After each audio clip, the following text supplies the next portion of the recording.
Баршаңызға қайырлы күн достар, каналға қош келдіңіздер. Бүгін сіздермен бірге осындай қыс мезгілінде жеуге арналған капуста қосып жасалатын дәмді салаттың рецептімен бөліскелі отырмын.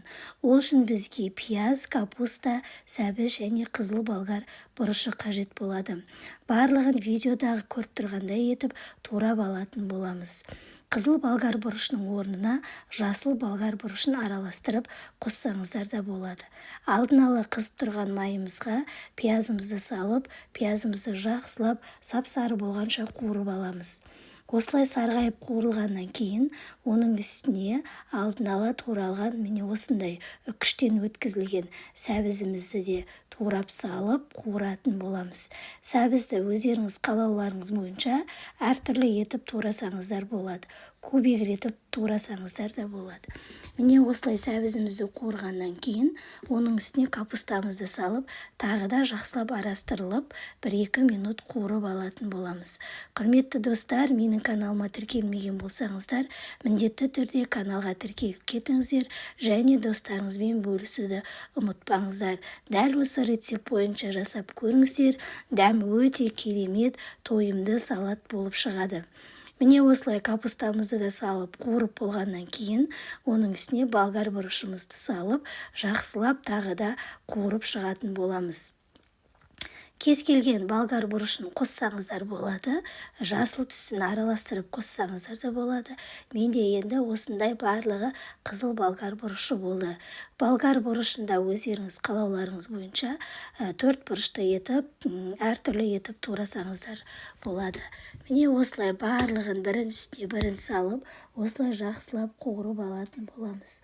Осылай қуырылғаннан кейін дәміне қарай тұзын салып жіберсеңіздер де болады.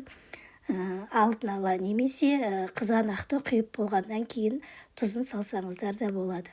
Міне осылай жақсылап араластыра отырып, жақсылап қуырып алғаннан кейін алдын ала ет тартқыштан өткізілген қызанағымызды да үстіне құятын боламыз.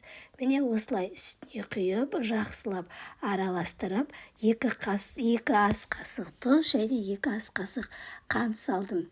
Енді өздеріңіз дәміне қарай, дәмін татып көріп, сала берсеңіздер болады.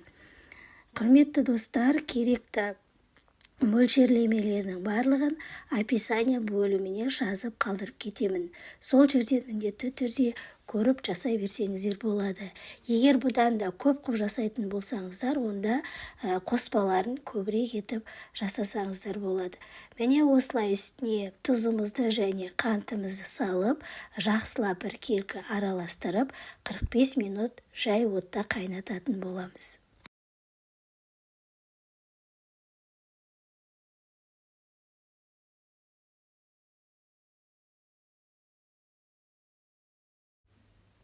Міне осылай 45 минут қайнағаннан кейін, сол 45 минутқа 10 минут қалған уақытта алдын ала ет тартқыштан өткізілген сарымсағымызды, лавр жапырағын және қара бұрыштарымызды салып, жақсылап араластырып, тағы да 10 минут қайнатып алатын боламыз. 10 минут қайнап болғаннан кейін алдын ала стерилденген банкаларымызға құйып шығатын боламыз.